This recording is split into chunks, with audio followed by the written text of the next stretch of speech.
Hello, hello.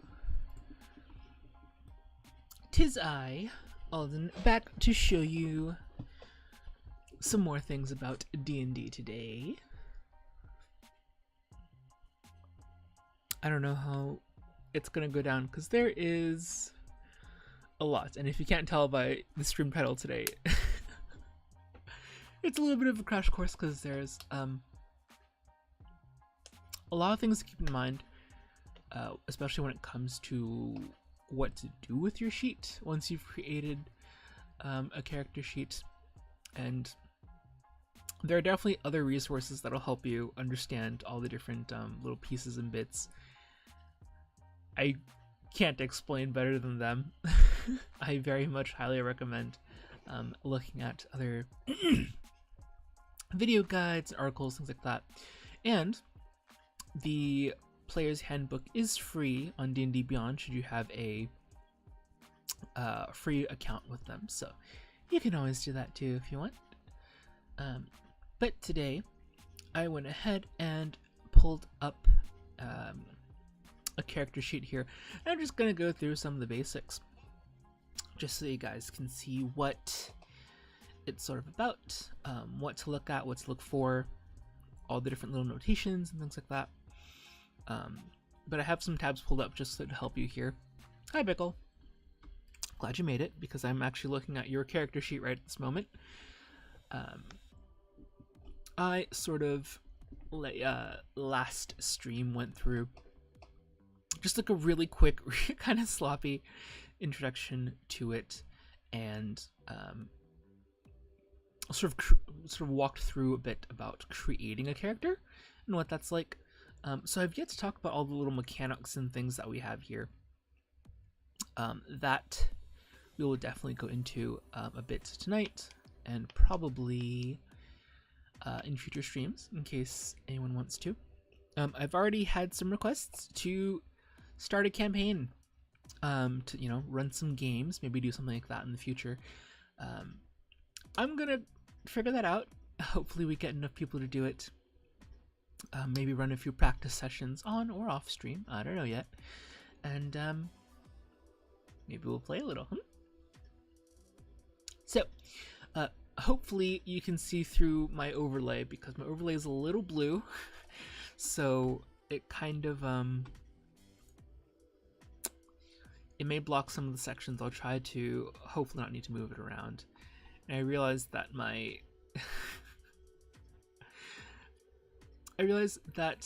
the text on my screen is white for chat, so I will definitely need to edit that while I do that. I'm too lazy to do that right now because it's 11 p.m. where I am, and we don't do that at 11 p.m. we do nothing of the sort. We do no troubleshooting once we're live, so it's not my problem at this point. Anyways. Whoa. Oh, that was deep. That was pain. That was dramatic. But don't worry, I can see your comments, so you don't have to. If it's a little too hard to see through the overlay, don't worry, I can see through your comments, and I will read any questions that you have. So you can always go ahead and just type any questions you have while I'm showing what D&D sheets are about. First and foremost, when it comes to actual play, you almost never have to look at your sheet unless the dungeon master asks you for something or you're in combat. So the general rule of thumb is, when you're playing the game, sort of be in the moment and be the character that you want. Role-playing is not something a lot of people are used to. If you're not a theater kid, if you weren't growing up in fantasy, if you didn't play pretend like I did, because I have no friends, yeah, you're probably not used to it, but I am, because I talk to myself. So, I'm fine. Totally fine. Totally normal person here. But anyways,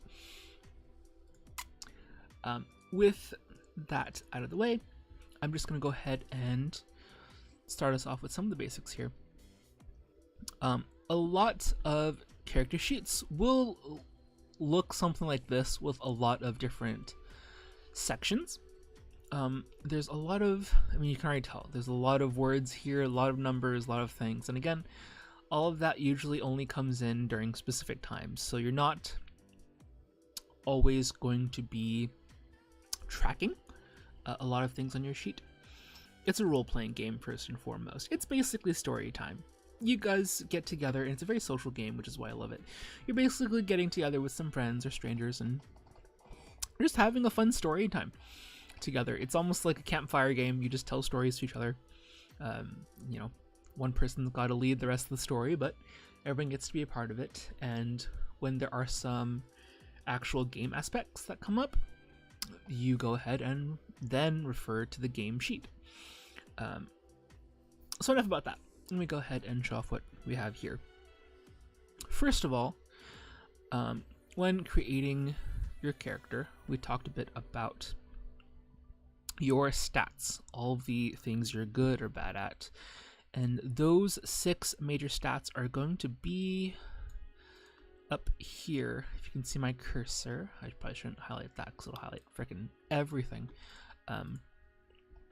But up here, where you'll see these top 6 boxes, is where you're going to see your stats. Now remember from last stream, we rolled our stats, so we got some of these smaller numbers here in these smaller circles. Once you have these numbers put away, you literally almost never have to refer to these numbers. Focus on the big numbers up here, because these are a little more important. I mean, if it's a little hard to think about it, I would really call this your, like, how do I say this? Medical record?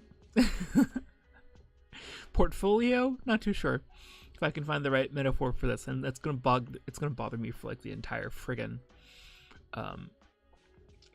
entirety of stream. But for Pickle, because we're both business people, this character sheet is basically going to be your SWOT assessment sheet. And Pickle, if you know what that is, you know what it is. Your strengths, your weaknesses, your obstacles, I forget what T stands for. But basically this describes everything that your character is good at or bad at and what they can do. So, that aside, if you're looking at all these things with pluses and minuses, I would probably call these your strengths and weaknesses. I would call it extra credit if you're thinking of it like a report card. This is basically your report card. So first, these are your major stats. So strength, dexterity, constitution, intelligence, wisdom, and charisma. All of these sort of major stats are going to be referenced throughout the entirety of the sheet. So take your time to read through it if you have the chance to. But we're going to go ahead and start with the big boxes first, because I think that's going to be quite important. So in D&D Beyond, they've been very good at laying things out, and there's a lot of little descriptions and things like that. So it's a little wordy, but if you like to read like me, it's not going to bother you as much. So this big box here is the majority of, basically everything that's sort of compacted onto this screen. Everything that you can do in combat is listed here in the Actions tab. These are all the things you can do, especially in combat when you're fighting. You have your inventory slots, your inventory sheet. So this will show you all of the different equipment that you have, anything that you're equipped. At least on D&D Beyond, you can go ahead and just click or check the box in here. And that means you've got it ready to go and ready to use whenever you need to. And there are some things, like armor here, that are going to add little bonuses and things like that. We won't get into it just yet. I probably should, though. This is definitely the crash course to do that. I'm not very good at explaining things. No, I'm kidding. I'm very good. I just take a moment. Anything you don't equip is usually going to be pulled into your like storage section. This is your backpack section, things you aren't using. But do make sure to actually equip it, or not. It doesn't really matter. Let me tell you this now. Most GMs will not track encumbrance, which is stupid. If you've ever played any games where you have like a weight system and you can't, like, if you're overloaded with items because you're a hoarder like I am, you're gonna have some issues. Most people usually ignore this, and I'm the cool DM and I ignore this because I just want to give you shit. But that's why they have things like weight on the counter here. You can see how much you can currently hold, how much anything you're wearing holds, the cost of certain things. You can see food is 20 pounds, and you get 10 sets of rations. You can sort of explore, and like with D&D Beyond, you can click anything, and it'll show you a little bit of a blurb of what you can do, what it actually is. And from the inventory, if you can see, right above me is this little section here. This is your currency. So you can click in here as well and manipulate any money that you have directly within the inventory, and you can also add things that you find or buy or the DM will give you. You can just go ahead and search it up here within the inventory tab. And the next section here is going to be your features and traits. So this tab is going to show you all of the special perks and abilities that you get from your class. So if we look here, Blue Pickle, this is your character sheet, and if you look towards here, you can see that your race is here. You can see your classes here. If you can look through the display, we are a blood hunter. So luckily, they also have little subcategories, so you can see things like all the little bonuses and perks you get from being a blood hunter. So that will show up here. You can sort of read through that when you need to. You also have racial traits, so these will be all of your special perks you get for being a lizard person, a lizard folk here. And you have something called feats, which are basically extra bonus perks that you get from doing certain activities, or maybe the DM gave you something and you get a little something special. So these can be roleplay related or combat related. It kind of depends. So you can sort of hold anything that isn't directly combat related is going to be here. So that's just for you to figure out in case you have something special you want to use and you don't find it in your actions tab here. Description, pretty self-explanatory. It shows you the background, the sort of bit of lore that you've created for yourself. You can choose to put down any characteristics you want. You can edit this directly. Alignments, lifestyle, hair, eyes, weight, whatever you like. And lastly, you can basically add some little notes about your traits, about your personality, what your character thinks about. It's all just for you, so you can totally flavor it as you like. And notes and extras, these are all just little things to help you keep tab of anything you might want to remember when gameplay comes up.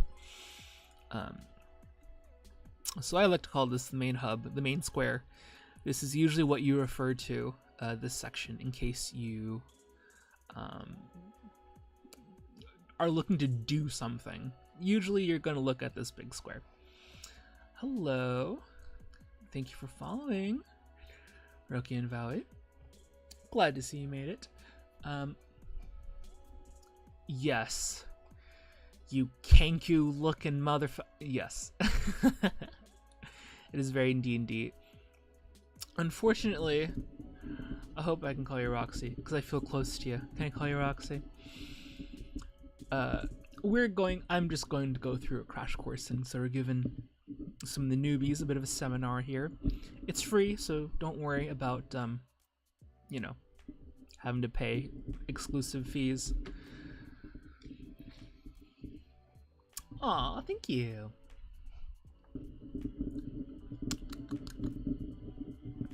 Caw, motherfucker. Okay, so I'm just sort of going through the basics of what a sheet looks like, and I, while not sponsored by D&D Beyond, definitely do like what D&D Beyond has to offer, especially when it comes to making things nice and tidy for someone who needs it.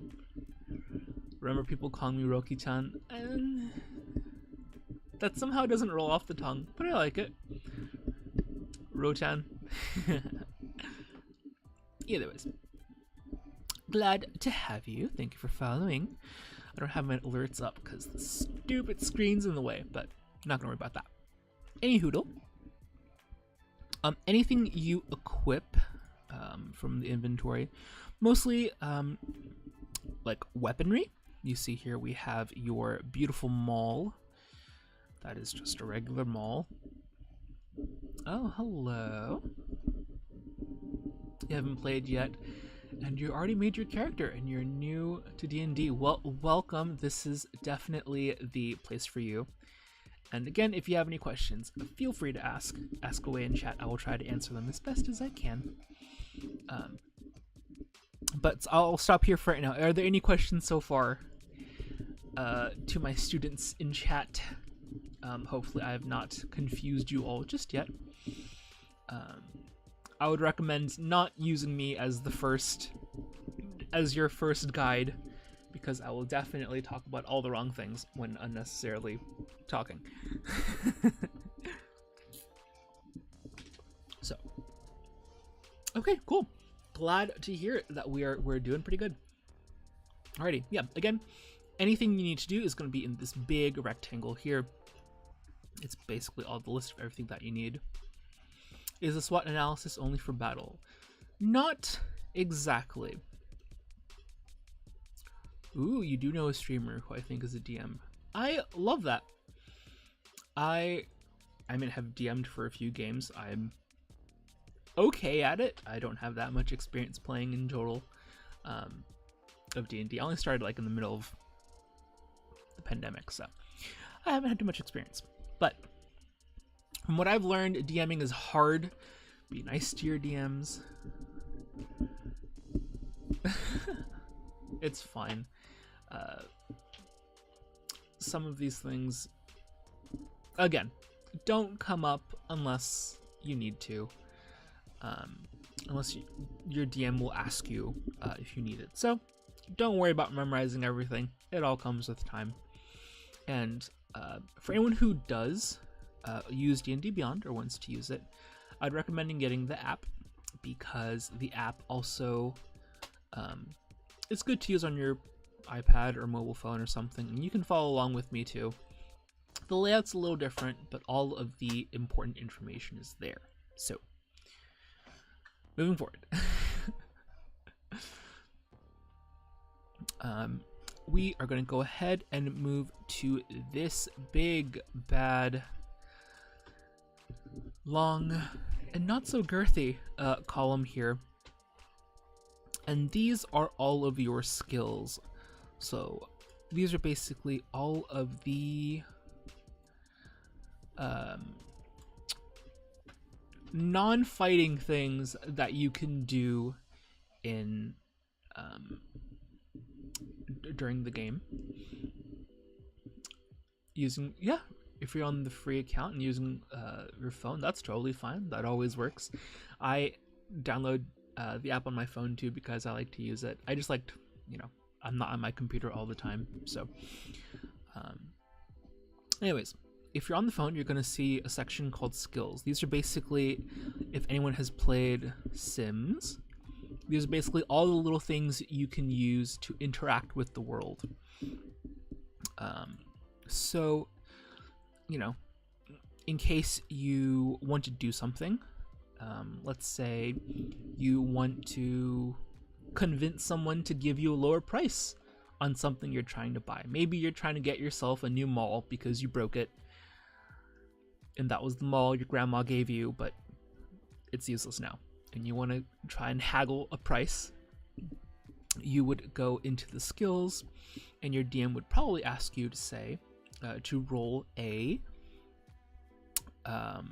persuasion check. So that's basically a special action. You are trying to persuade someone, and we're going to go ahead and use the luck of the dice, the random chance of the dice, to determine how successful you are. If you look here, and we'll probably have Pickle do this, if you look at each of the sections, and I talked about persuasion, this is one of your skills, one of the things you can do, you're going to see a little box next to it. Usually, these boxes are going to be clickable. You just click them, and you'll get some sort of number, usually based on a D20, a 20-sided dice. So if you want Pickle, I would go ahead and ask you to roll me a persuasion check, because I don't know if you can see it behind me, but you should be able to just click on the button and it should show you something. And Rocky, you can do this too. Usually, whenever there's a moment of chance, your DM will ask you to roll some sort of check. That's where all of these sort of special skills and actions come in. So where? So just on your D&D Beyond app, you would look through the sections where it says skills, and just find the persuasion section and just click on the little box next to it. If it doesn't show up here, you can just tell me what number you rolled.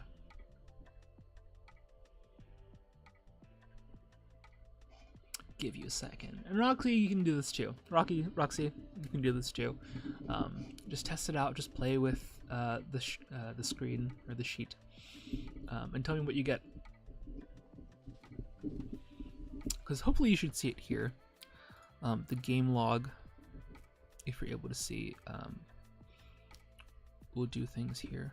Ooh, there we are. Look at that. Oh, I don't think you can see behind me. Let me see if I can move around. Hold on, let me move myself over a little bit. There we go. Alrighty. So not on Roll20, I haven't talked about it just yet. On D&D Beyond, just directly on D&D Beyond. And luckily, you've done it here. I just have some other characters here that I've rolled before. But anyways, whenever you roll something on D&D Beyond, you'll usually get some sort of animation, and in the game log, or just directly on the app and screen, you can see your number. So if you see here, we rolled a 4. So in order to calculate your chance of success, usually you would take the number you rolled on that D20, and you would add your whatever bonus you have to that skill. So here with persuasion, and if you look here, you have a -1. That means whatever you have rolled on the D20, you're going to deduct -1. You're going to deduct 1 point from that score, which means you actually rolled a 3. So you unfortunately do not convince this market person, this vendor, to sell you a discounted price for your maul. But the idea behind it is that these big 6 stats above me here that you see basically give you extra credit points. So you're looking at all these pluses, all these minuses, or the plus zeros, and you'll see these apply to all of your skills. How do you know which one it is? Is because of this little gray section next to them. Each action here, each skill that you have here, relates to one of your stats. So it uses one of the 6 stats up here to give you basically extra credit on your roll. Unfortunately, because we have a score under 10, remember 10 is the average, so you get no bonuses, a plus 0. Anything below 10, you start getting negative points. So when it comes to anything charisma related, this charisma stat, anything you roll, you're gonna have to take a point off from your roll, if that makes sense. So that's basically your extra credit. You just lost points because you're not good at anything related to charisma.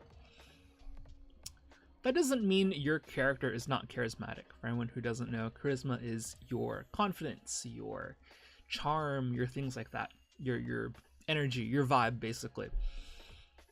You can play your character however you like. You don't have to use the stats on your sheet to roleplay. Be whoever the hell you want. It's, you know, at the end of the day, it's all about the character and the story, not so much about the numbers. Unless you're a power gamer like me, then it's absolutely about the numbers. But I can go ahead and show you what that looks like here, because we couldn't find it on the app. So what you'd usually do,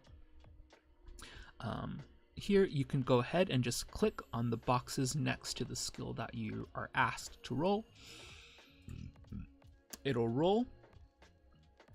You see here, D&D Beyond automatically takes that roll from the 1d20, we got a 9, and automatically takes your bonus from the skill. So that's a -1. So technically, you only got an 8. How you determine success is a little wishy-washy. When it comes to these rolls, whenever your DM asks you to make a roll, usually the DM has something called a difficulty class. This is basically some number between 1 to 20 or even higher than 20 that is basically the minimum pass or fail grade that you need from rolling these dice checks. So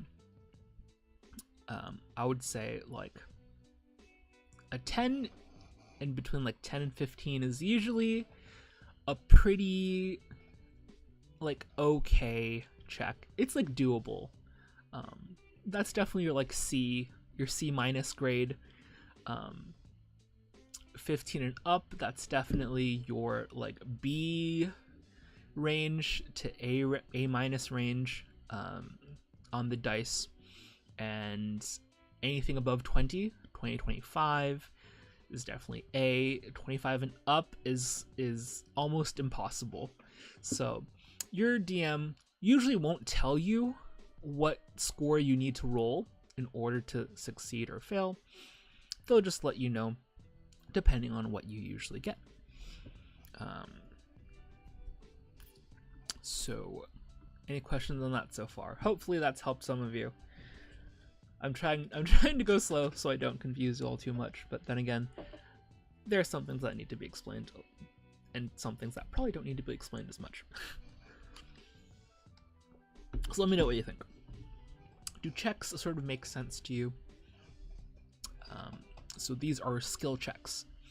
These are, again, the special actions your character can do, usually outside of combat, in order to interact with the world that your game master has set up.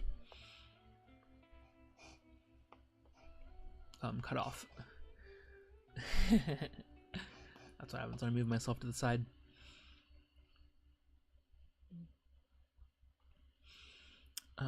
But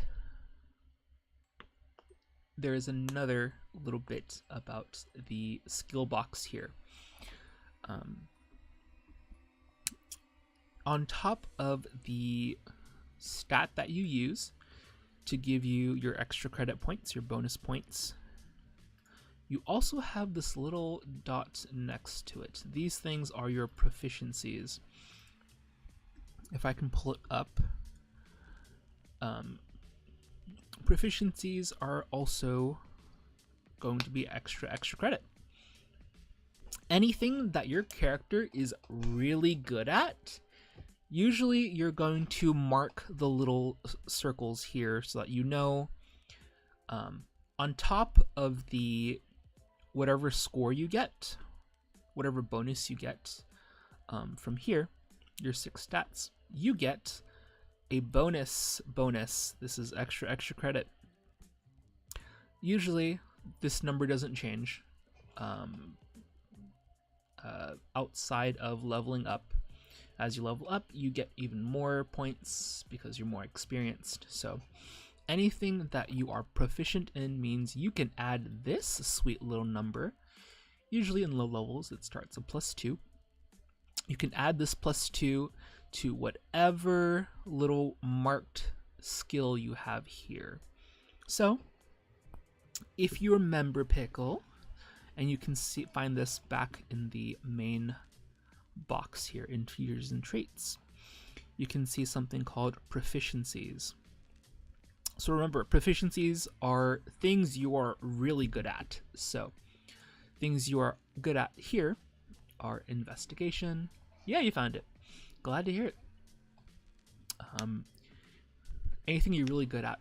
So you're good at the investigation skill, you're good at athletics skill, and you're good at insight skill. If you look at these 3, you're going to see those are dotted, those are marked. And that is how you get 4 bonus points to your roll. Instead of the regular 2 bonus points you would get right up here from your strength. A little hard to see, but if you click it open, you can see how everything is sort of calculated here. And you have a little more information in blurbs. I would suggest you read it on your own time because there's a lot of little things to do with it again, but it's okay. So usually anything with a dot, you're really good at. So if instead, let's say the DM asked you for a stealth check because you want to try and be sneaky, whatever you rolled on the d20, you would add 4 instead of your dexterity bonus, which is 2 here. So 2 plus whatever you rolled gets you 13. Look at that. So you rolled a 9 plus 4, it gets 13. Hopefully that's not complicated math. It's just a lot of small things to add up and down and things like that. So we're very lucky to have D&D Beyond again. I can't stress how much I like it because I'm lazy. So numbers, yes, math rocks are usually involved in this game. So that is it's okay. I'm trying to explain as I can, and I understand that it can be a little hard. Again, this is all mechanics. This is all just like the actual game part of the game. This doesn't have to do with the story and things like that. We're just adding math to a story. But how are you doing, Roxy? Are you also following along okay? Hopefully I haven't lost you. Yeah, learning from the app itself can also be a little difficult if you are trying to learn directly from the mobile app. But I'm glad you're doing your best to follow along. Hopefully I haven't scared you off just yet, but if you do, if I have scared you off, I'm so sorry. I would recommend going on YouTube and looking for Critical Role.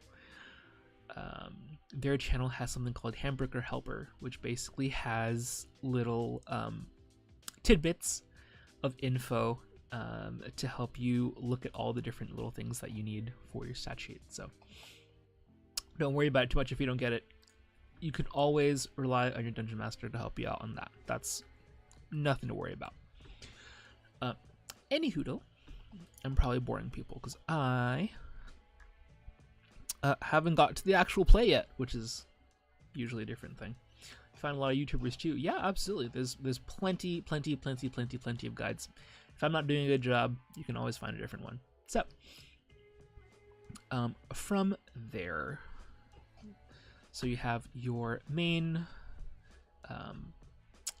square here. You've got all of your little your action checklist here. It's also alphabetically arranged. You have your main stats up here. And next I'm going to talk about this little section right over here. This is more combat related things. Here at the moment you can see this is your hit points. This is all of your health that you have. Max HP is the maximum amount of blood in your body. Current HP is how much you have left. And usually here in combat you would just add or subtract however much that you've lost or gained during combat. In order to determine how much health you have, that depends on your class. Your class will determine what the size of your hit point and dice are. So if you look here, I believe it may say in your features and traits. It may not. That's okay. But for Blood Hunters, you have a D10, a 10-sided die worth of hit points. Usually all that's pre-calculated for you here on D&D Beyond, especially if you chose the right, what's it called? Especially if you chose fixed, don't worry about that. I'm telling you not to worry about a lot of things when I probably should be explaining things to you. I apologize. Anyways, hit points are going to be in this little box here. You don't have to pull up that big HP management screen here. You can just go right into the little section and just type in the number that you're, whatever amount of damage that you're taking, or however many points you're healing. But there's also a little section here called temporary hit points. This is basically going to be your, how do I call this? I mean, temporary hit points, that's all it is. But I like the, how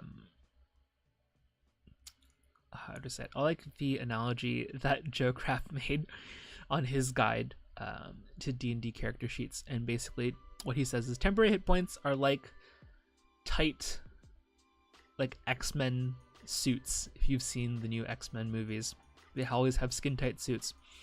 Basically, temporary hit points are extra hit points you're going to use to pad your own hit points. And they don't increase your base. So if you have 13 points here and you have temporary hit points, basically you have a bit of an HP, like a bonus shield to yourself, where if you take damage, you're going to get rid of your temporary hit points first, and then whatever's left over you would take out of your regular hit points. So it's kind of like padding. It's like to pad your hit points. Thank you, Stream Elements, for telling me to connect on all of my socials. Alden_WG. Anyways. Shameless plug. Totally not shameless. No, it's definitely shameless. So this is where you'd usually go to calculate any damage that you've taken during combat and things like that. Yes, please do it. In combat, you also have a walking speed. During your turn, you can move this amount of movement that usually comes in during combat. And I will show a bit about that too. I probably should make a separate stream to explain that, because there's a good deal of things that happen in combat that just break people's minds when they try it for the first time. So I will go over that too. But behind me, if you can see, you probably can't see. Let me move myself back so that you can see what I'm talking about next. But any questions so far about that too? So we so far talked about our actions, our hit points, our skills,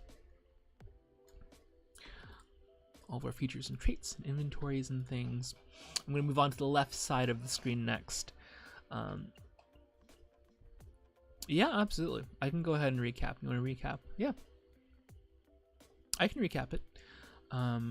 Yeah, so far we have our main square. This is where you're going to look for most of your things that you can do in game.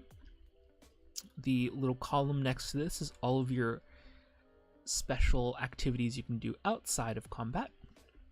You've got your hit points and combat related things in the smaller squares above here, and this little row atop is all of your main stats and all of your modifiers. So these are your bonus points you're going to add to anything you are asked of when you roll something on the dice. If that makes sense, then lastly we're going to go ahead and move on to some of these sections here. So it's usually not asked very often, but this first box is going to be your saving throws. So basically these are all of your extra credit points that you're going to add whenever you're asked to protect yourself from something. So let's say if someone is like throwing a straight up fireball at you. Usually with fireball, you're asked to make a dexterity save. These are where you would look for those bonus numbers in order to add to your roll to see if you succeed in avoiding certain effects. So if you look here, you'll also see the little dots next to them. Remember, it's the same thing with proficiencies here. Any dots in each of these boxes means that you can add a proficiency bonus, your extra credit points here, because you're really good at these certain abilities. So for Pickle's character here, you're really good at dexterity related saving throws and intelligence saving throws. So you have a little extra kick to your brownie points here, your bonus points. Again, whenever you're asked, you would just roll a d20 and then add whatever the bonus number is here. So you can't see behind me. You rolled a 20, and that's really damn good. 16 plus 4 gets you a 20, and depending on the DC, that means you either succeed or you fail, and you still get hurt by it or get affected by whatever negative thing is happening to you. So these will usually upgrade as well as your core stats increase. Your core stats increase usually when you level up at certain points, and so the numbers will change a little bit. You'll get more, you'll get less. Just depends on what you do and what happened to your character that you're getting penalties for leveling up. So usually a lot of this, again, is not asked of you. Well, how to say this? A lot of these things where you have to roll, you don't have to like memorize off the top of your head. Everything's already displayed here for you. Next are your senses. These are sort of your, if you feel lazy, I like to call this your preset stats. If you feel lazy and you don't want to roll, maybe you're feeling confident that one of your rolls is going to be really good, it doesn't matter. You just want to go ahead and use like a preset number. This is where you'd look at your senses.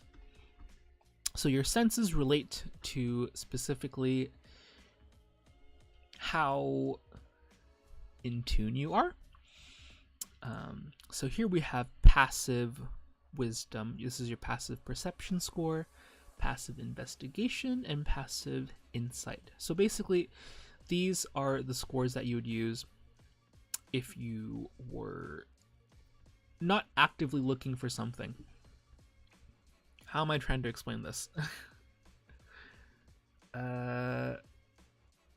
Pickle has very bad spatial awareness. Let's start there. I'm going to put you on blast for a second to explain this. Pickle has very bad spatial awareness, and so unless she knows something is coming at her, she doesn't know something is standing right behind her. This is what this box means.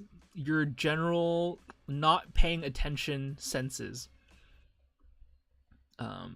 So if I was going to relate Pickle's perception, her spatial awareness, not that good. So it probably would not be a 10, maybe a little lower. But remember, 10 is your average. So you got average perception, you're aware of things around you, you have a decent sense. Passive investigation, basically clues, how good you're able to understand a clue right off the bat. You don't have to think about it, you just understand it. And passive insight is how well you can read someone's intentions, someone's thoughts. So the higher the score, usually really good. A lot of the times, if Dungeon Master asks you for a check and you've got a really good, let's say, perception score here, you can just say, I've got a frickin' really high, I got a 17 in perception, passive perception. And you're like, fuck, okay, well, I'm not gonna make you roll. There's no chance involved in this action. You just understand what's going on. So that's what these sort of passive scores are about. And there's a little more blurb behind me. If you can see the blurb behind me, you probably can't. So check in. How are you feeling about these two here? Saving throws. Again, saving throws are the bonus points you get for surviving something, surviving a negative action. And senses are your general awareness, how easily you can understand things without having to think hard about it, basically. So hopefully that makes some more sense there. I'm sorry I'm explaining it so badly. I wish I had a better way to explain it, but a lot of this is usually really heady. I'll take your time through it, and if you want a quick, like, practice sessions, those usually help a lot. Yeah, it's usually a lot, so I won't blame you for not memorizing things or needing to take notes for things. That's fine. Lastly, this section is where your proficiencies in languages goes. These are usually determined by your class and what you chose as race, background, things like that. These, again, are just things you're good at, things you can use, things you know how to use, and they're just all listed here.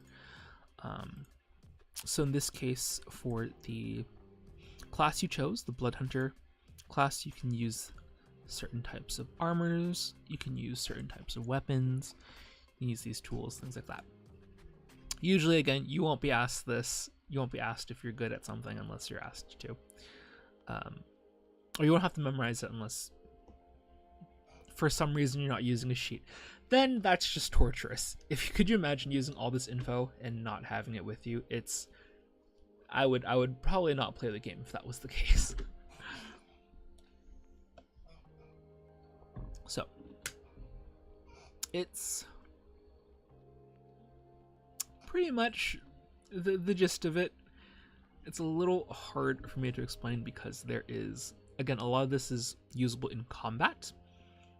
So unless you're in or out of combat in certain situations, probably doesn't make sense to you.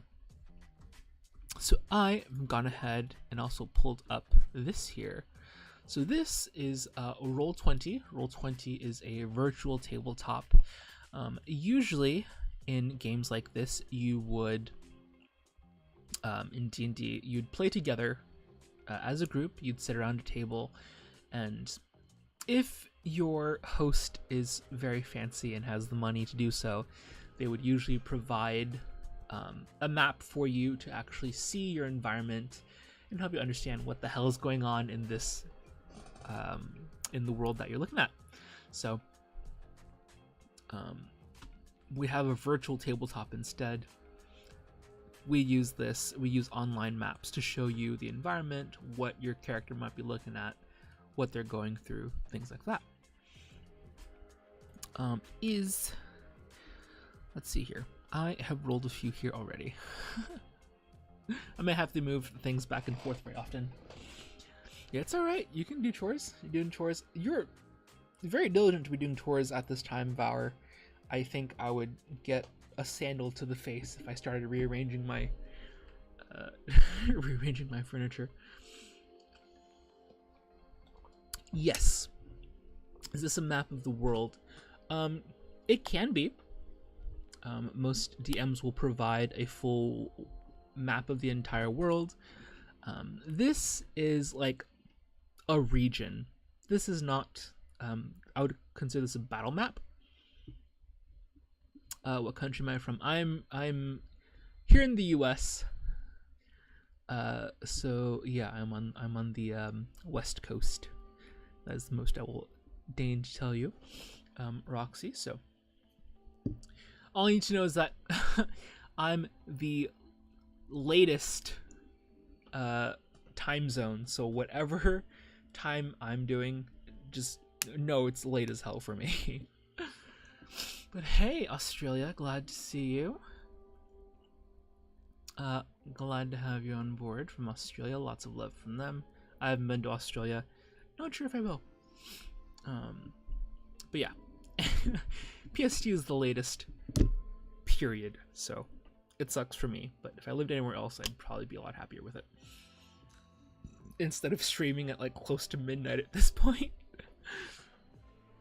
Oy. But anyways, usually you won't be using maps like this until the DM wants you to start fighting and going into combat. So usually you'll have a map laid out like this, and most people like to use squares to show space and to show movement. I will definitely do another stream if I can about what movement looks like and what combat looks like. I don't want to get into that because I'm probably going to blow everybody's brains out just talking about this in general. But usually squares or hexes or some sort of shape that you see on the map right now, you see all these little white squares, shows you space. And wherever your character is standing, we usually say it is a 5, because we're American, we use freedom units. We go by feet. So usually you'd have a token. In real life, you could use anything to sort of represent where your character is. I just have a whole bunch of characters here. I'm just gonna pull one. Let's say we have this little elf girly here. So if she was in combat, she would be standing in her own space. This is a 5-foot square.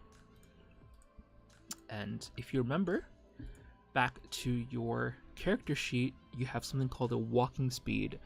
Pickle, what is your walking speed? If you want to go ahead and point that out to me. You can look at your app for it. You can look right directly from my screen. You can find it here. Take a second. Roxy, you can look at it too. Chime in if you can. General question.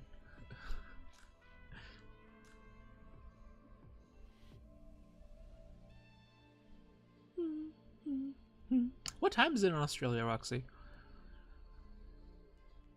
Survey says 30. You're correct. Your walking speed is 30. And there's a little more math involved when it comes to squares too. It is tomorrow. Australia's weird, man. Everything is tomorrow when it comes to PST. It's crazy.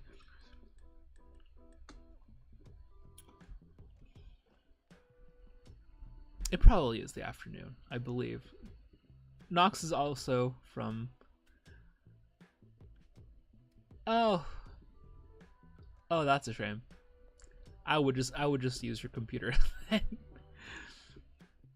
Oh yeah, it's late out there. can't download the app because it has a parent feature. Oh, if it's linked with if it's linked with family, that could be an issue. But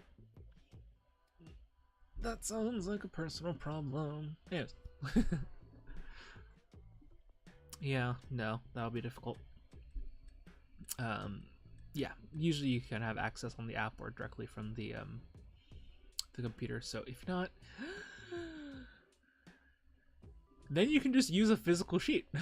That's the best thing about it too. Physical sheets are available online too, or you can just directly from the browser. That's totally possible too.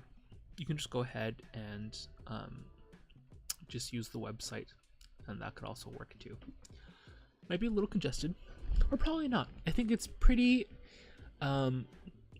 laid out to the same overlay as or setup as the mobile app. So if you want to use the just browser website on your phone, that totally works too.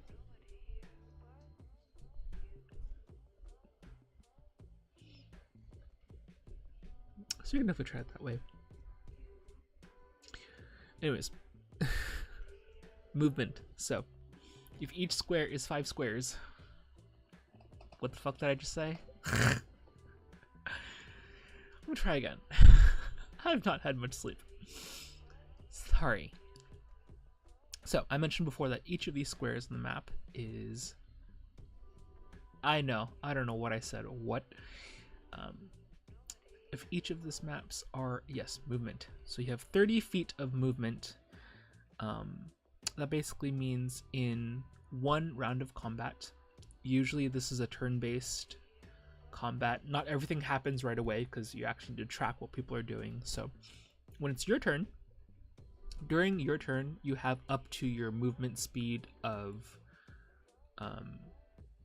movement to move around the map. And if your one square is about 5 feet, you can see that 30 feet, which is the average movement, is about 6 squares away. And you can move however you would like across the board. Basically checkers, basically chess kind of movement thing. You just figure out however you want to move, diagonally, across, up, down, around, wherever you like. And usually because this is such a 2D, it's a flat map, you can't really tell like if things are high, if things are low. Playing in 3 dimensions, a little difficult, but again, always feel free to ask your DM in case you want to do something, and you just do that. So, in case you ever see something that you're like, I don't know if I can stand on this, just ask. Usually, like 9 times out of 10, you absolutely can. But combat is combat. It's so hard explaining D&D Beyond and D&D in general to someone who wants nothing to do with math. But I swear it's fun, I promise. You just don't have to look at your sheet 90% of the time. I think I'm already losing so much sleep. And that I think is all I want to talk about there, because I don't want to crowd people into it. And again, yeah, I mean, we're not doing complicated maneuvers and things unless you really want to. But again, I would really recommend if you look through things like Handbook of Helper from Critical Role. These are going to be really helpful in understanding the little bits and pieces, because they break it down. You can just review whatever your little bits that you want, or get a full crash course from a different channel. I don't know, up to you. Any questions so far? I should probably open up to the forum. Literally just type D&D help into YouTube. Yeah, absolutely. Literally just type into it. Look for whatever you want to read. There's a lot of different terms. And again, a lot of D&D is, or on the stat sheet, is very combat oriented. So you won't refer to this, or you won't need to memorize a lot of this off the top of your head, so you can be ready to play. It's a storytelling game. You're there for the story, not for the math. And a big thing about finding D&D groups is that you don't want to be immersed in the math. A story is a story, and a math test is a math test. You don't want to confuse the two. Except when Timmy wants to buy 20 crates of oranges, then I go, you could have just bought grapefruits instead. I'm just saying. I don't know where I was going with that. I wasn't thinking. I was thinking of grapefruits, and then, you know, how to grapefruit someone. Pickle knows what I'm talking about. I haven't done it myself. I don't know. Don't listen to me. It's office hours. You know this. Office hours, things get unhinged. I don't know where I am. But a character sheet is a character sheet. So, what do I do now?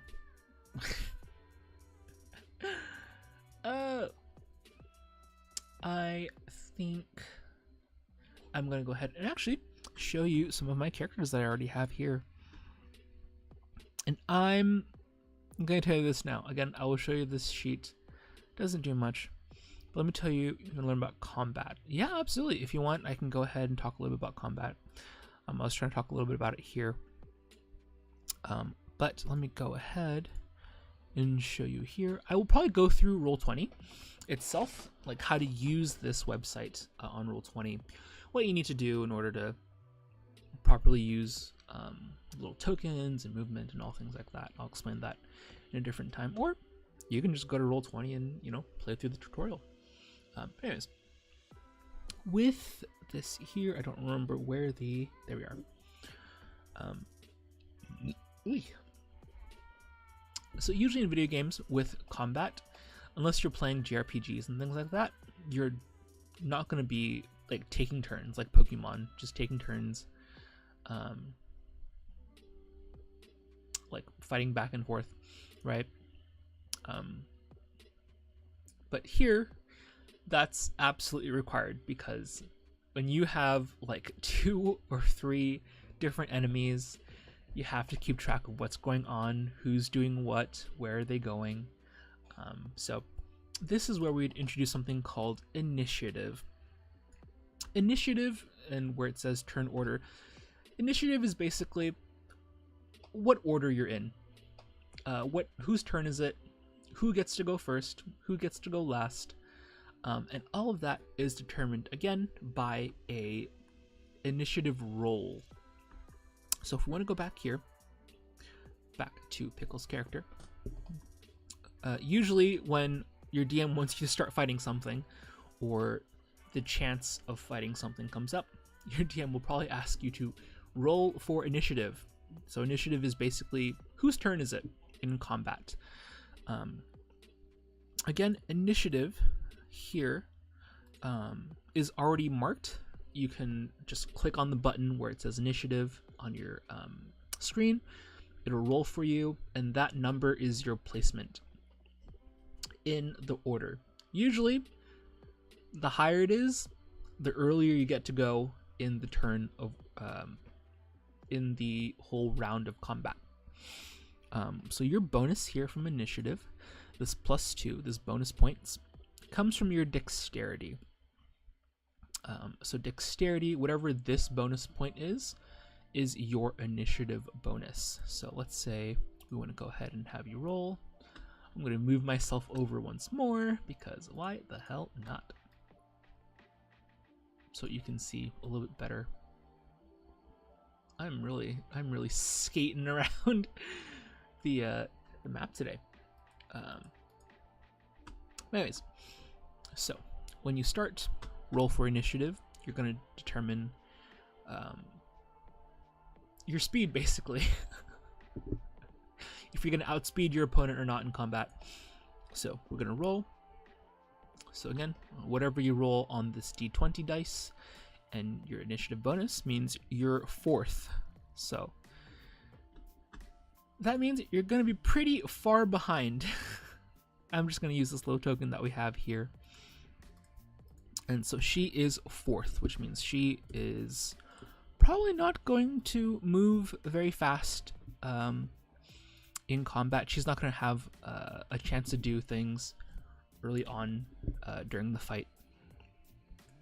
Unless your opponents also roll like absolute shit.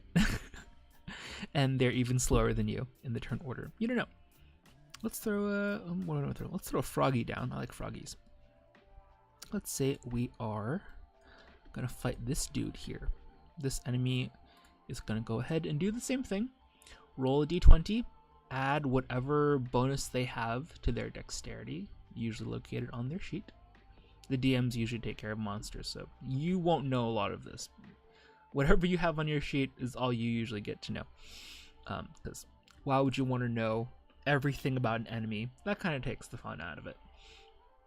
So our character here would roll. I'm just going to roll here because Roll20 also has dice available for you to roll. So I'm just going to go ahead and do that. Again, I will explain this later. I'll explain Roll20 specifically in a different time. But we're going to figure out now what this little froggy man is going to get. If you see here, he rolled a 2. So, funny enough, Miss Elf Girl is actually faster, so she gets to outspeed Froggy Man. And if I can move over here, she got a 4. He gets a 2. So when combat starts, you always go from highest to lowest, which means she, Miss Elf over here, gets to do all of her things. She gets to attack, she gets to move, do whatever she wants before Mr. Frogman here. Now, there is something to be said about turns and something called action economy, which is basically what you can do in one turn. When it comes to actions, again, you're going to look back on this big box here, and it's all labeled out. You have things called actions, bonus actions, reactions, and then you have some other non-action related things. So basically, you have a action. This is going to be your main thing you're going to do during your turn, and each turn for each person lasts 6 seconds. Time is a weird soup. We're not going to get into Chunky Noodle just yet, but just know that actions usually happen very quickly. These turns in combat usually go very quickly. So even though it's been like 3 hours of fighting and like time used to actually fight something, it could just be like 2 minutes or 3 minutes of actual combat. Combat usually goes really fast in the in-game world time. But each this is like a sets and reps kind of thing when it comes to counting time. What's up, Roxy? We're just talking a little bit about how combat works.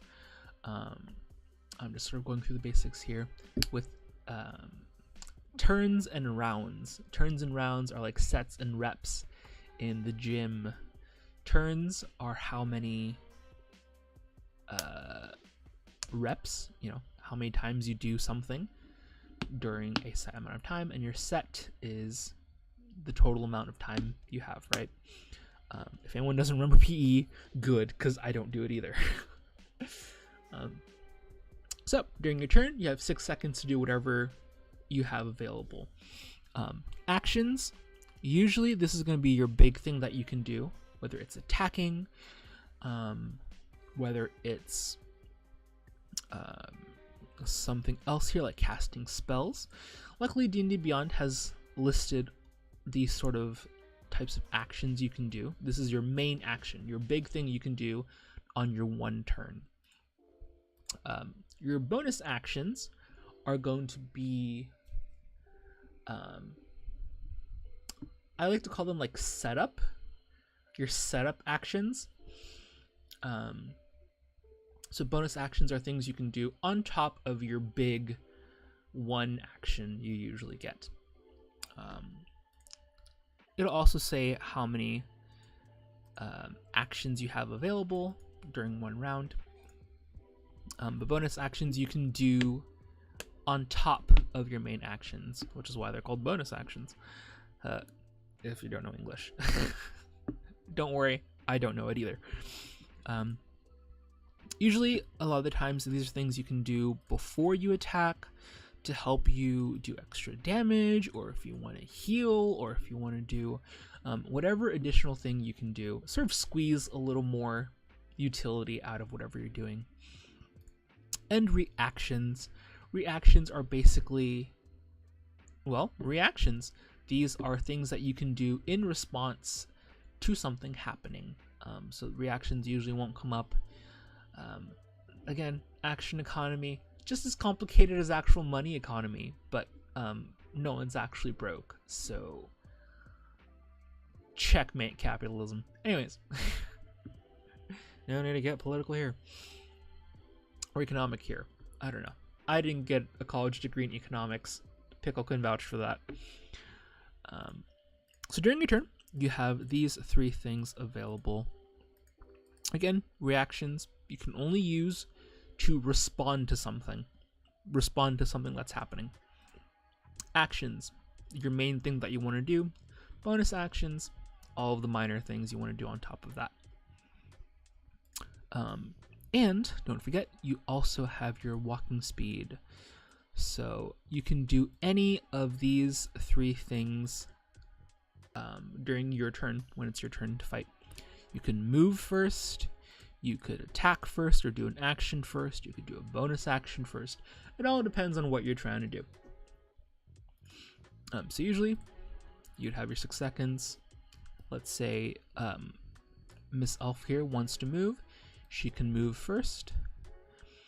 And remember, your walking speed is your maximum amount of movement you have during your round. So she can only move a maximum of 30. So far, from where she was, she moved a maximum of 20 on her one turn. She's right behind me here.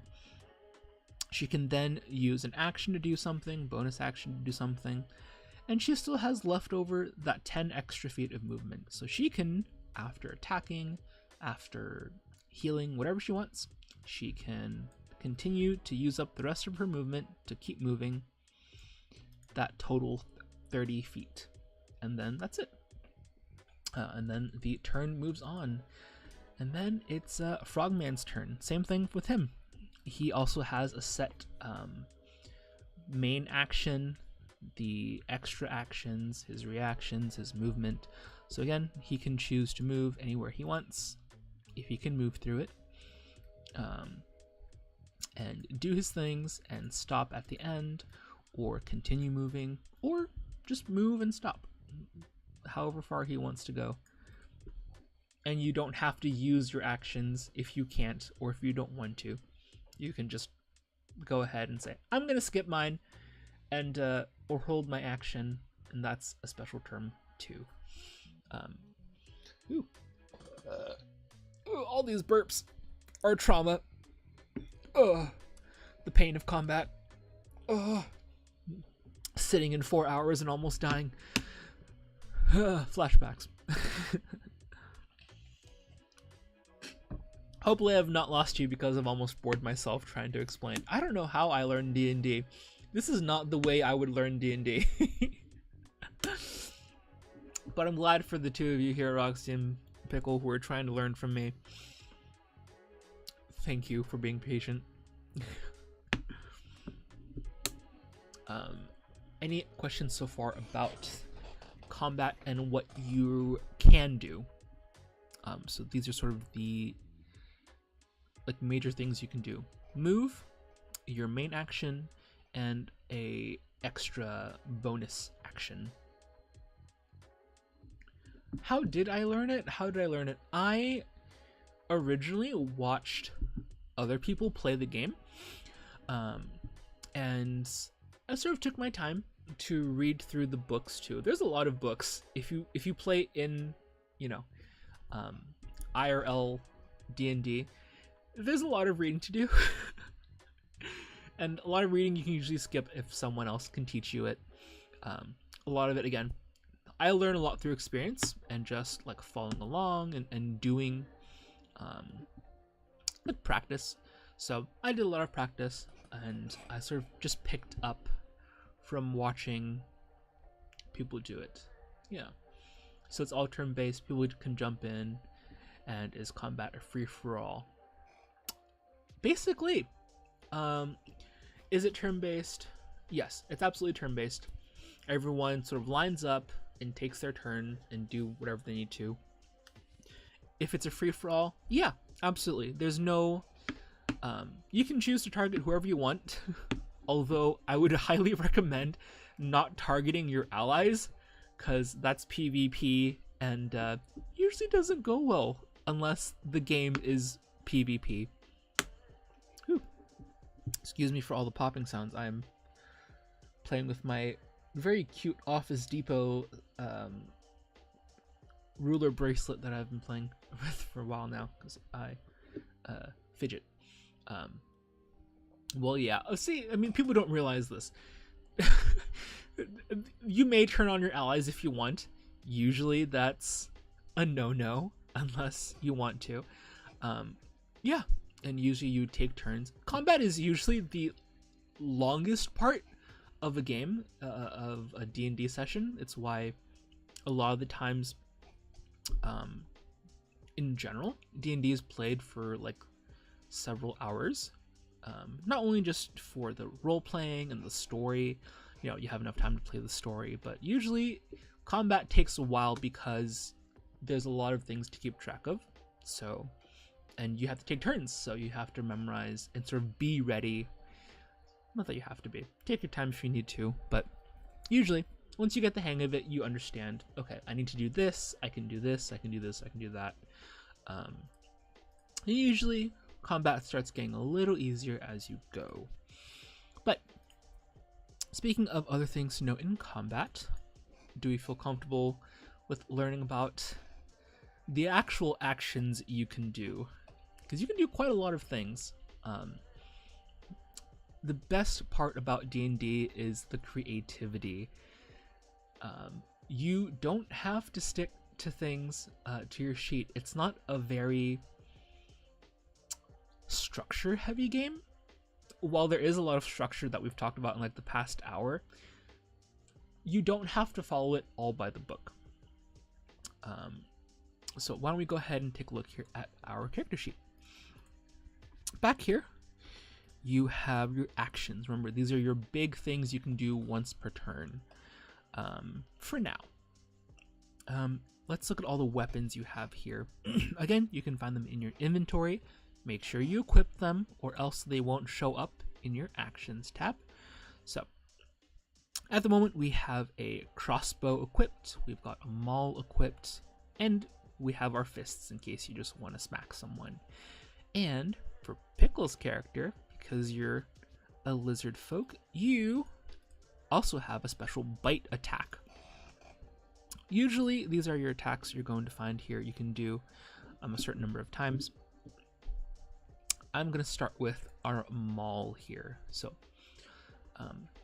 following along, your maul is a sort of, if you have never seen it, it's basically, yeah, you remember the bite. So that's your special attack you get from being a lizard person, being a lizard folk. So a maul, if you don't know, is a very large meat tenderizer, basically. Is the best I can explain it. It's a war tenderizer, and all of the descriptions, all of the stats for using this weapon are usually going to be described here, and the most critical parts are going to be on this big, on the main sheet here. And your character can use its claw, absolutely, yeah. So in case you don't want to use a weapon, you can absolutely use that as a Kenku, yeah. Bird persons, bird folk usually have claws or bite attacks too. But any weapons you equip are going to show up in the action section here. So there are two types of attack ranges. This tells you your range, how far you need to be to hit someone or how close you need to be to hit someone. So melee range usually means you need to be right next to that person or right next to that enemy on the map, on the grid. So looking back here, at the moment, Miss Elf over here is a bit far away from our Grung here, or our Frogman. So to use the Maul, to use a melee weapon, would be kind of useless unless she was able to get closer. And hopefully she can. Let me see here if she actually can. She absolutely can. So I would go ahead here and let's say it's her turn right now. We're going to go ahead and have her move her 25 feet of movement. Remember, she has 30. So during her turn, she decides to move first. She's going to get close by. And now that they're close to each other, right? They're right next to each other. And right next to each other means they are touching. If the squares are touching next to each other, so you see, even on a diagonal, that also counts. So now that she's within 5 feet of range, she can go ahead and make sure you check. This is 5 feet range. Now she can go ahead and roll to hit. Basically, when it comes to using a weapon or attacking, there are two types of rolls. Your attack roll, which is basically your accuracy. This is what this hit or slash DC little box is. Again, these little bonus points you're going to add to that roll comes from your proficiency, if you're good at using the weapon, and what type of stat you need to use for this weapon. So Maul's usually heavy, which means you use strength up here. So the +2 from strength and +2 for being good at using a Maul means whatever you roll in the d20, you get a +4, and your total accuracy hit is 13. That number 13 is compared to the armor class. This is basically, like we mentioned before, armor class is going to be your like pass or fail grade to actually hit this enemy. So if she rolled a 13, and let's say Frogman, not very tough, his armor class is 10. So because 13 is bigger than 10, the attack goes through. It is a success. This is basically your accuracy in Pokemon, which means you can then go ahead and roll your damage.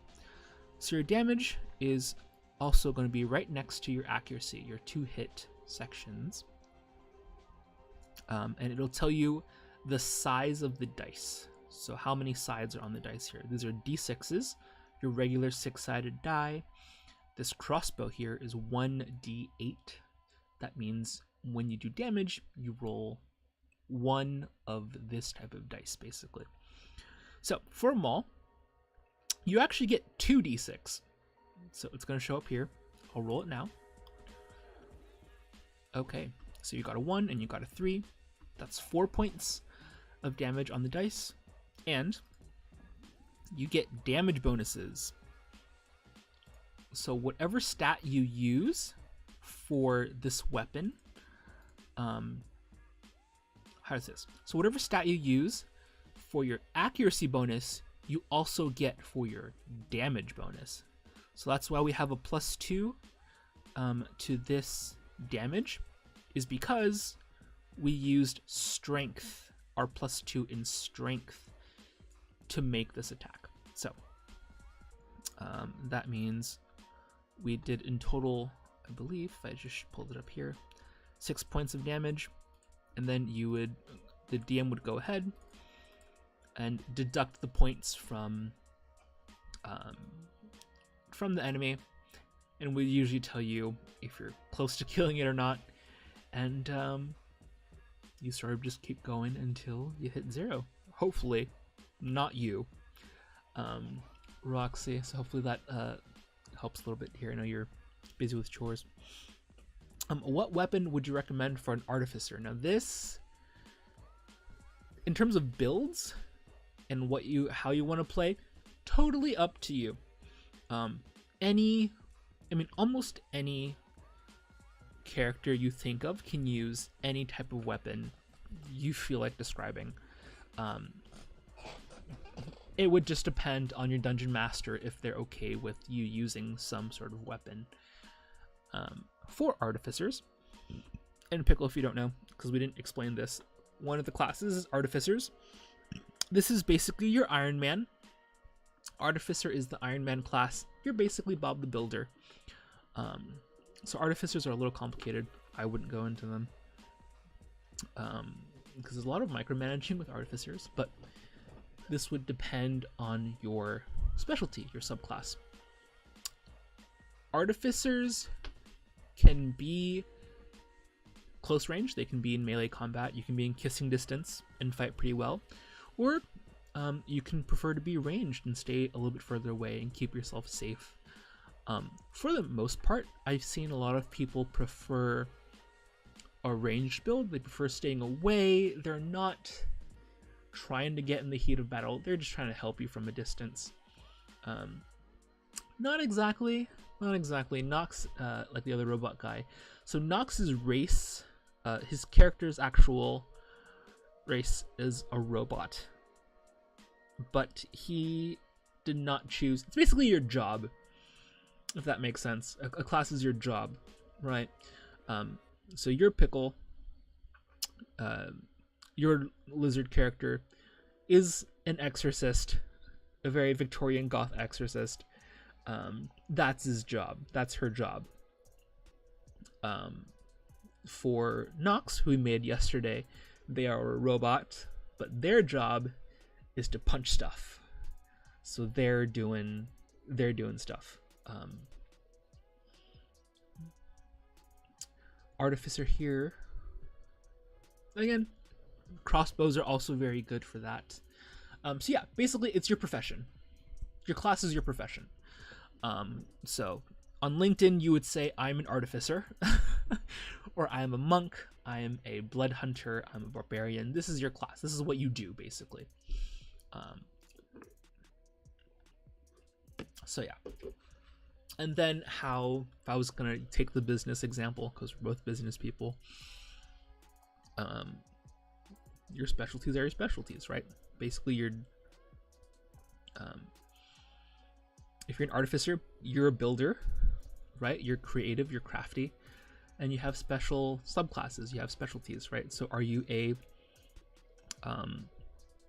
you're probably not going to get this. Are you a tinkerer? Are you a battlesmith? Are you an alchemist? So yeah, basically you choose your race, whatever type of like physical character you want to be a dragon, be a person, be a something, and then your class is your job. What do you do while you're out adventuring? What are your specialties in your job? So if you're a cleric, your job is to be a cleric. How that looks, totally up to you.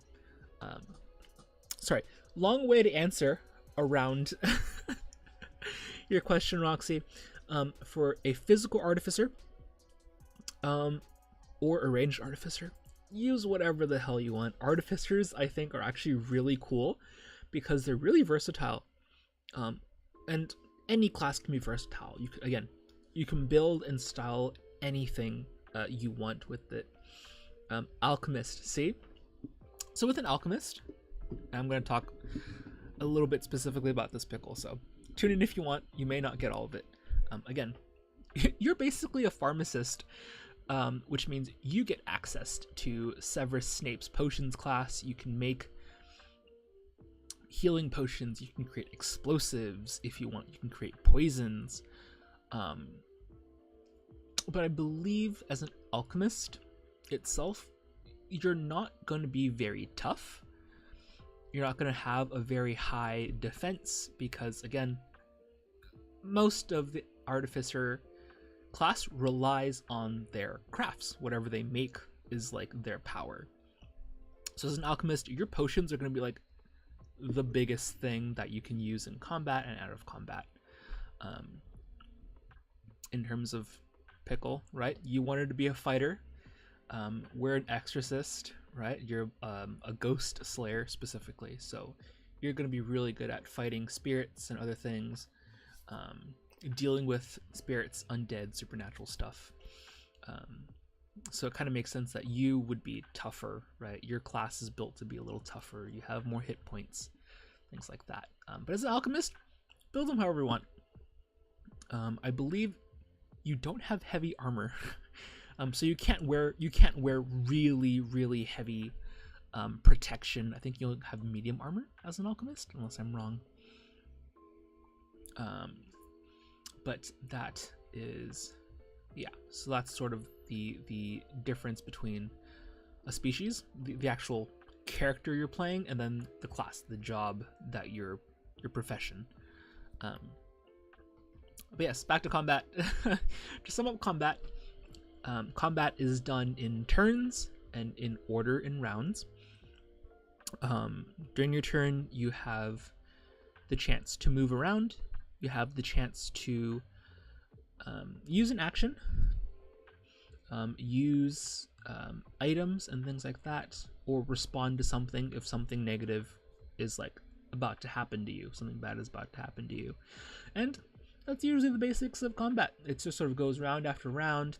You try to hit each other, either trying to take down allies, not take down allies, you could if you want to, take down enemies.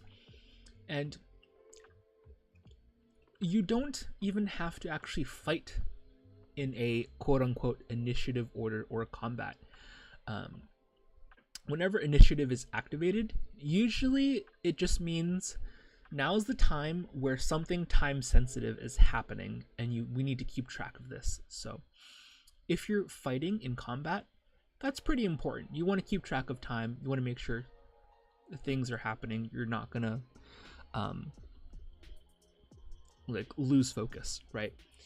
But let's say maybe you're trying to escape a quicksand pit. That's kind of time intensive. You want to be quick about trying to get out, and maybe that's a challenge. And your DM might say, all right, we're going into initiative because we're tracking a time sensitive thing. So combat is not the only reason why we would put ourselves into initiative, if that makes sense. So anything time sensitive usually is when the DM's gonna say, all right, let's get into order, get in line. I want to keep track of things because there is something important happening.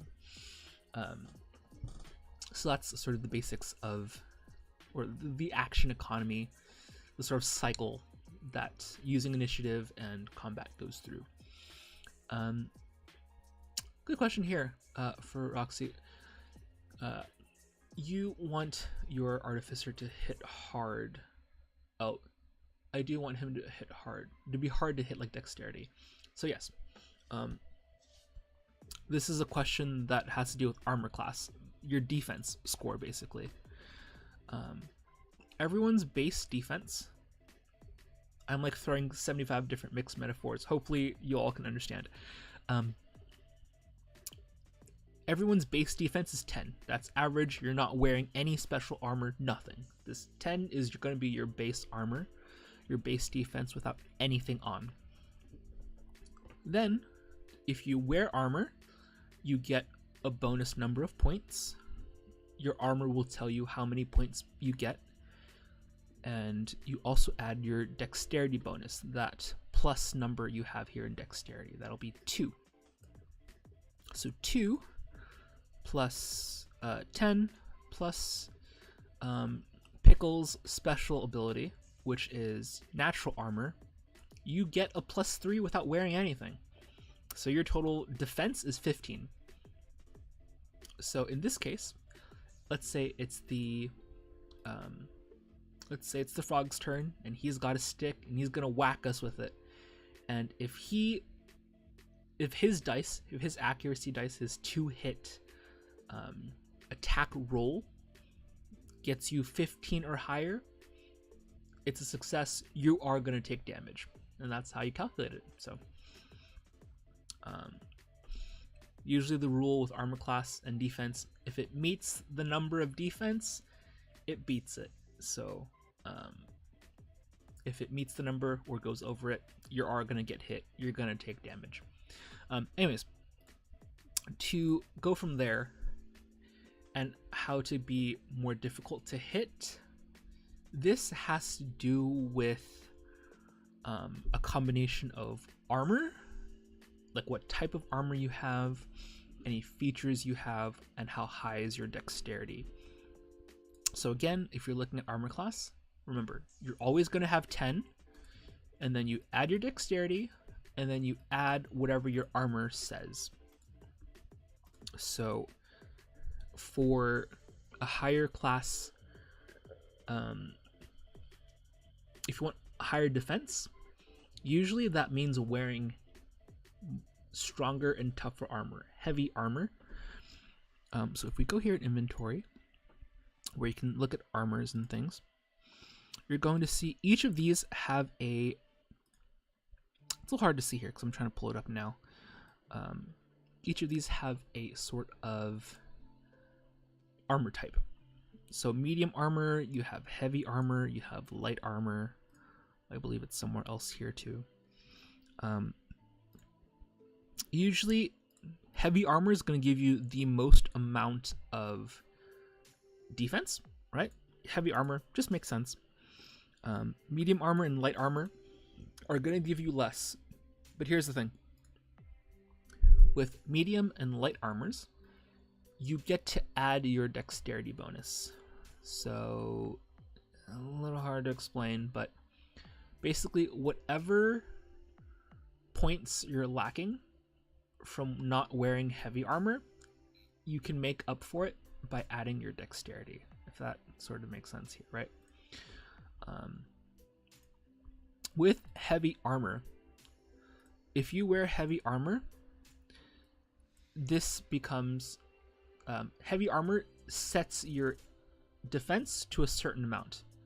It doesn't go higher than this. So if you're wearing heavy armor and your armor is 16, that's it. You're set to 16, versus wearing medium armor, you can still add more defense to it. Sometimes medium armor is better than heavy armor. Totally depends on how you play it. So again, to answer my very long-winded response to your question, Roxy,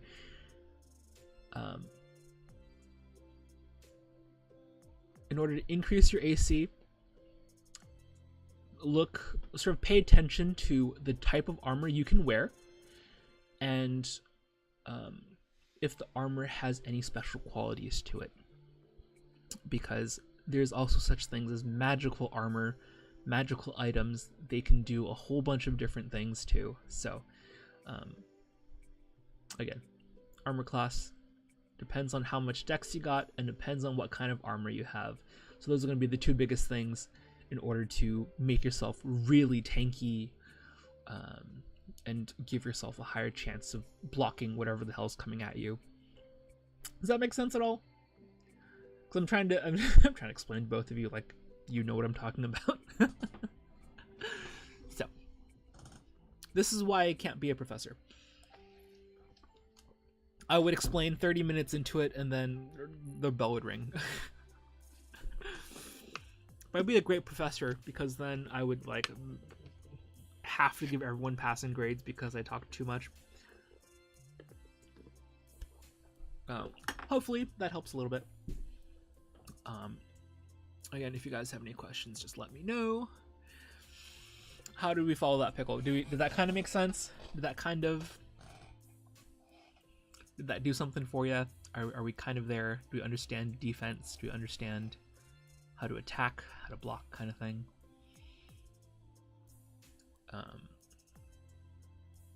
Because that's usually like the majority of what you're looking at when it comes to fighting, when it comes to combat specifically. But a Kenku Artificer, that's pretty fun. Pickle, if you don't know, Kenkus are basically crow people. The funny part about Kenkus is that the crow people they can't speak. They don't have their own voice. They're just parrots. Oh, I'm missing a lot to do chores. That's okay too. You can always rewatch the VOD if you want to. It's okay. I explain in too much detail. If you want the most condensed version, yeah, absolutely, Pickle. Just catch the VOD.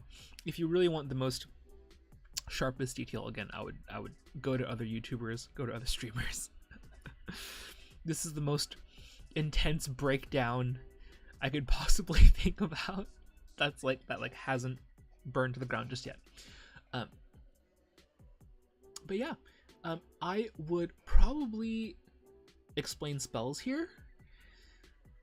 I probably would not, unless you guys really want to know a little bit about like what spells are like, what magic is like, and how it's dealt here in D&D. So I can definitely go ahead and show you that too. But before that, we also have something I should note as well. We have something called short rests and long rests. These are basically how you... Should I? Yeah, I mean, oh, did I remember seeing the... I should meet the streamer. Yeah, absolutely. I would love to meet more D&D streamers. That'd be really fun. I think that'd be really cool. Yeah, I haven't met too many people. There are people who are interested in playing a campaign with me, so that'd be fun. And I think I'm personally really fun too about that. You won't tell. Aww. Shame. Oh well. I guess I'll have to stalk you to find out myself. Anyway. So usually after battle, if you're lucky, you won't have taken any damage, but sometimes you probably will have taken damage. And in case you ever want to restore your hit points, you can always use magic, or you can use your potions if you have healing potions and certain things like that. But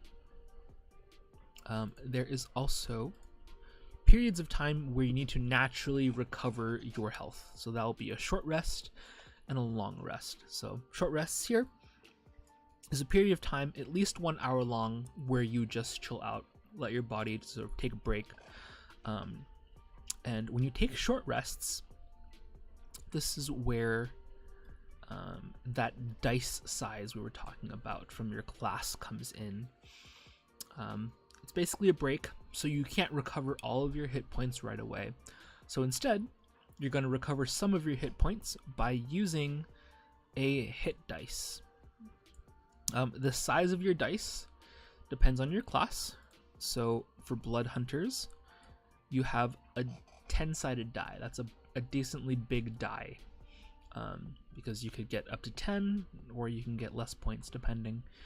You would roll that and then just add that back and to your hit points here. His name is King Starman. Oh, okay, hello. Just met him yesterday. Well, say hi to him for me too. I'll have to meet him myself. So that's what a short rest is. You need to do it at least 1 hour of in-game time. So you can go ahead and take a short rest, roll the hit dice, you get a few points back. But in order to recover everything and sort of like reset yourself, usually to maximum, most DMs will let you reset everything that you've used up, and your hit points back to maximum on a long rest. So this is basically when you sleep. Long rest, you gotta sleep. Most people usually sleep or take a break. Ooh, excuse me. That was more pain. Trauma. Ow. Okay.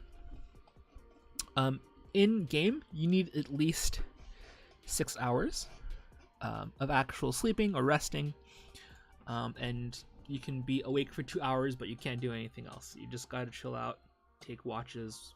You know, if you're camping, someone's gotta watch out. Ooh, you downloaded it. Great.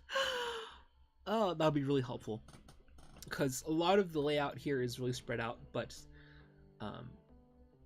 yay, that's not the feature. I'm glad you can actually look at it.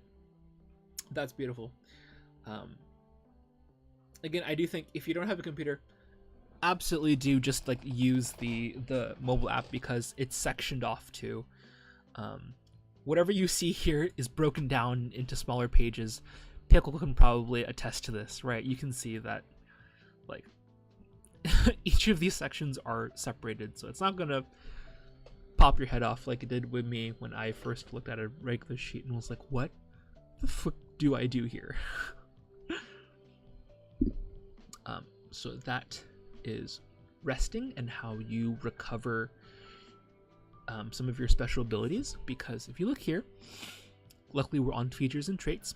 Each of your classes or magic items or things like that have a limited amount of uses during the day, because if you could just use your special powers all day, that's kind of freaking overpowered. So there are some limited use abilities. So if you see here, this shows you a box, how many times you can use it per this type of rest. So, you know my character? Yeah, absolutely. We'd love to hear more about your character. So this is one of your Blood Maledict. This is basically one of your goth blood powers you have as a blood hunter, and you can only do one for every short rest. So whenever you short rest, that blood ability comes back, or after a long rest. And again, it depends. This is the minimum you need in order to reset that ability. So if you need a long rest, that means you have to sleep to get all your special abilities back.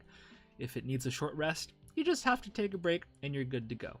So again, those things usually are combat related special abilities and perks and features. So unless it's like meant for role-playing or social things, you usually won't have to keep too close track of that if you're not fighting something. But yeah, so that would be classes there.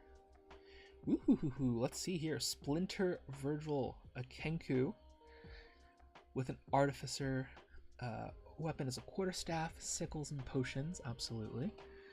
Still more to tell. Absolutely. This is the fun part about it, Pickle. This is the sort of lore, the creativity that comes out of it.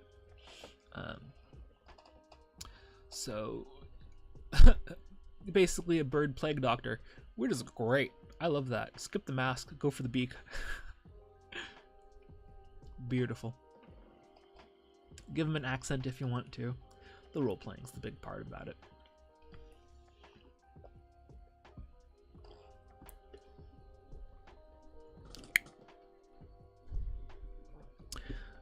And I believe that covers a good amount of what, you know, sort of the major sections of this portion here are, except for one thing, which I believe are death saving throws. So that's something that usually does not happen unless your character is about to die.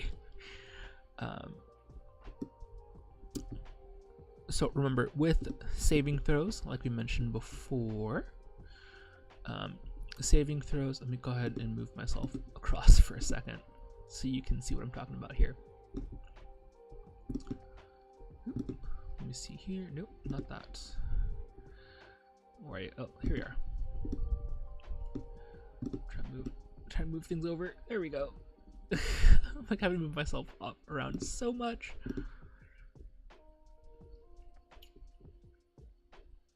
Ooh, let's see. So Roxy, so Splinter Virgil is a Kenku, with advantage because he's got a notebook, he's got books, his dictionary, he's very well learned. That makes sense. Small but game-breaking for Kenku players. Yes, that's an interesting detail for Kenkus. We won't get into that. We don't have to get into that right now. But it was, Kenkus are a little complicated to play. Raven people are a little difficult to play in the game because canonically they don't have their own voice, so they're basically parrots, which is why dictionaries and books would be really important, so they know what words to say if they can copy them.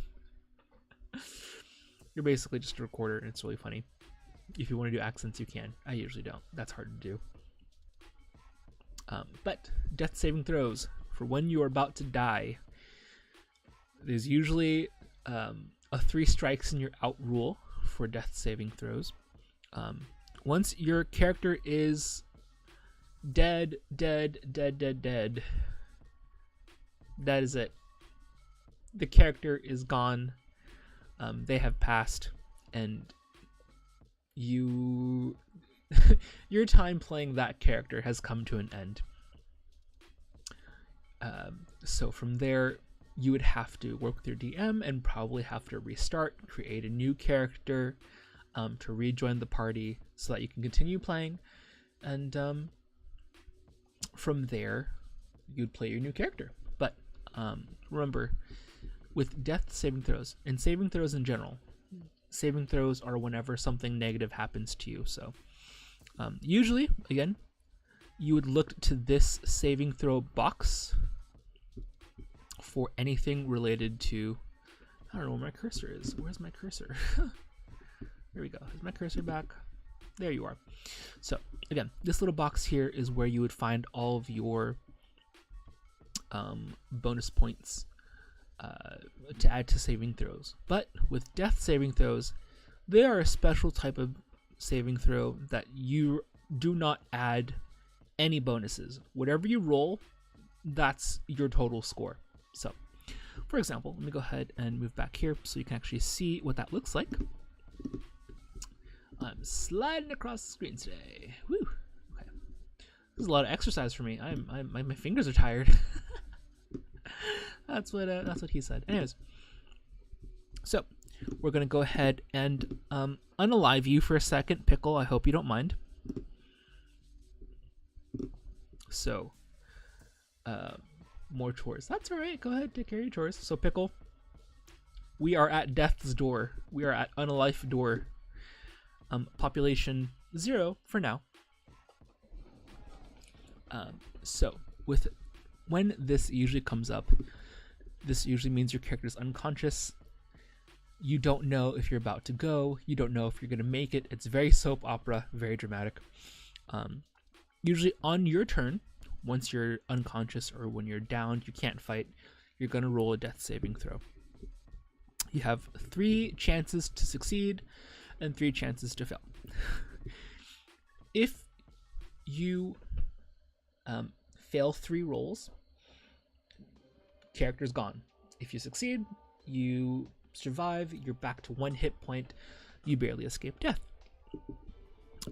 So with that, you roll a d20. That's like the most common dice you're going to use. And the way it's scored is 10 and above is a success. Anything lower than 10 is a failure. Now, canonically, if you roll a 1 on the dice, if the dice show up as a 1, that is a natural 1, that's like a super failure, a critical failure, which means you actually take 2 strikes to your failures instead of 1 strike. Unless you are rolling a critical success, you roll a 20 on the d20, the highest number. It's an automatic success. You survive. You're back to 1 hit point. You skip all the rest of the all the rolls. So I'll show you here. It usually shows up like this. So you rolled it. Rolled an 11. Alrighty. So 11. Remember, 10 or above counts as a success. So you want to mark it down. You got a success. Next up, the next round of combat goes back to your turn. Roll again. 12, another success. So you got 2 successes, 1 more, and you're back. So let's try again. Another turn. 13, 3 successes, and you are good. You're back to 1 hit point. You usually have to manually add this yourself, and you're back. Ta-da! And your hit points will return back here. Besides waiting your turn and surviving death by, doing the death saving throws, and, letting fate take care of it. You can also survive by being healed. So that could be through magic or by healing potions, things like that. As long as they get to you before 1 minute of in-game world time has passed. This is because after 1 minute of being completely unconscious, that's it. The body is gonna go. You can't be saved. The character will die. So usually, once you've hit 0 hit points and this shows up, the timer begins. You've got 1 minute, and remember, 1 turn is 6 seconds. So you basically have 10 rounds. You have 1 whole minute, 10 turns for your allies to get to you, to survive, to heal you and bring you back. After 1 minute, that's it. You can be revived. There are ways to bring back a character back to life after that 1 minute is gone. Usually pretty difficult.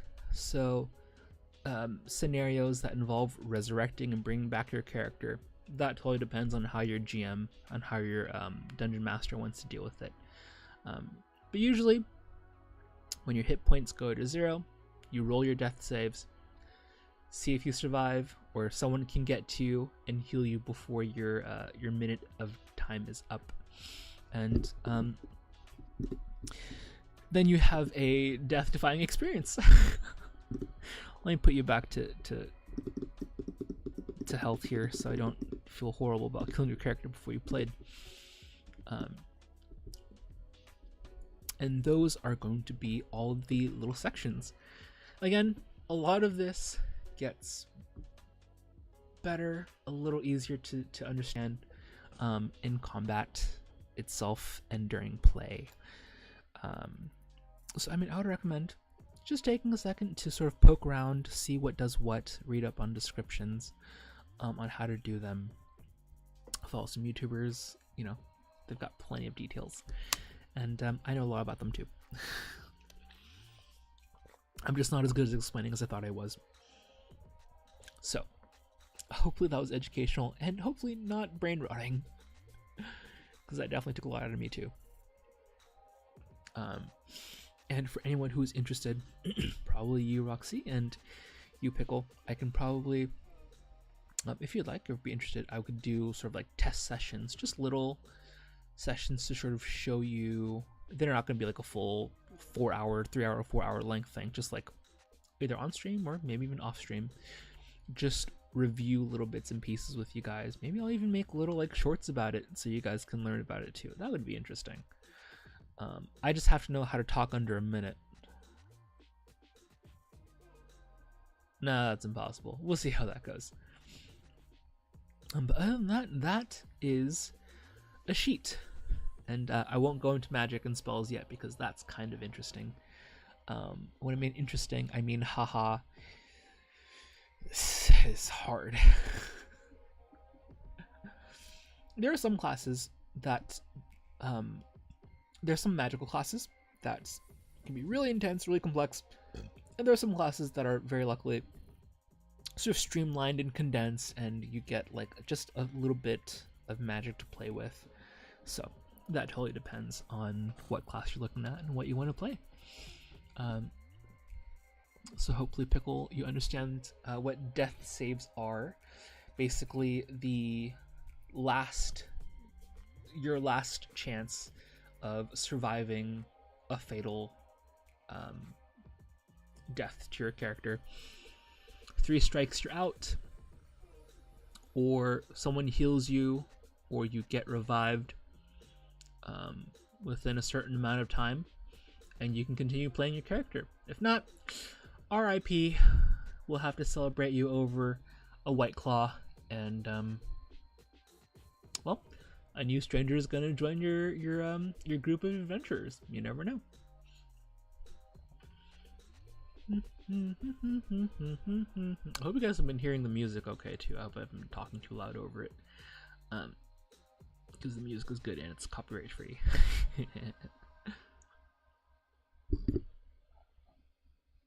So yeah.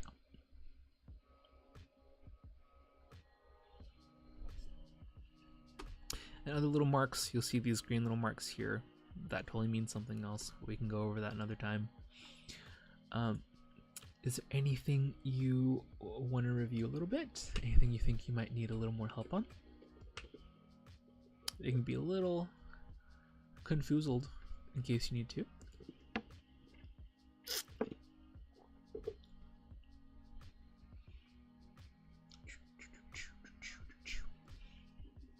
In the meantime, I'm going to show off some of my characters because I have way too many.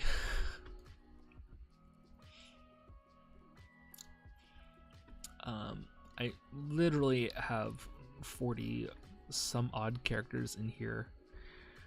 And I also have my own Kenku, my own Raven person. I've got plenty of... I believe I've made one character for each class in triplicate, which is why I have 40 characters.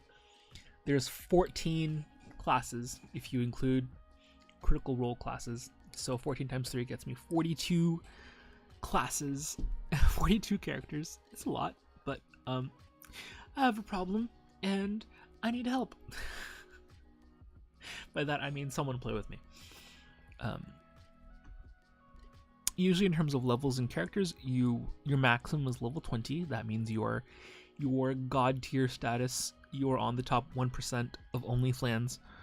So that's interesting. And I just have so many characters of various races and things like that too. So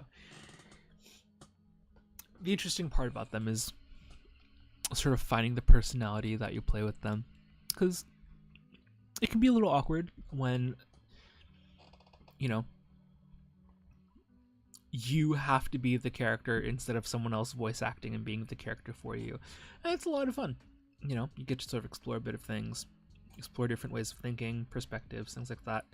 Like, I have characters from all different ages, all different perceived backgrounds, things like that. And that's always really fun. I like doing a lot of accents too, because that sort of helps separate my characters, and I get to learn some interesting languages I probably would never have picked up, like Russian, or French, or German, or whatever I've been learning. And that's the beauty of it. Again, it's a storytelling game. It's just stories. It's campfire stories with dice and eventual murder. So no, I'm kidding. That doesn't actually happen unless you're with a murder hobo. That's a little different. That's a little different. We won't talk about types of players just yet because they all exist. And I'm one not to be a murder hobo, but if you kill everything, and a dragon decides to attack you, I don't know who to blame. But some of my characters I've played so far, I've only played a few. I believe only 4 or 5 I've actually played in total. But I think I will save that probably for another time. In the meantime, I am in desperate need of sleep and in very desperate need of finishing my fanfiction. Pickle knows what I'm talking about. I am not more than 800 words in. What am I looking at? So, I think I'm going to call it here for the stream. If it's been helpful, you're welcome. If it hasn't been helpful, I'm so sorry. I should have prepared my cliff notes first. But anyways, I'm going to go ahead and leave you here. I love you all. Thank you for joining. Thank you for coming to the seminar. Roxy, good luck with your chores. Pickle, hopefully we get to play. Maybe we'll get to maybe I'll get to run something for you guys. That'll be fun. I think I didn't get that all together. But other than that, that is it for me. And I'm gonna go to bed now. Bye.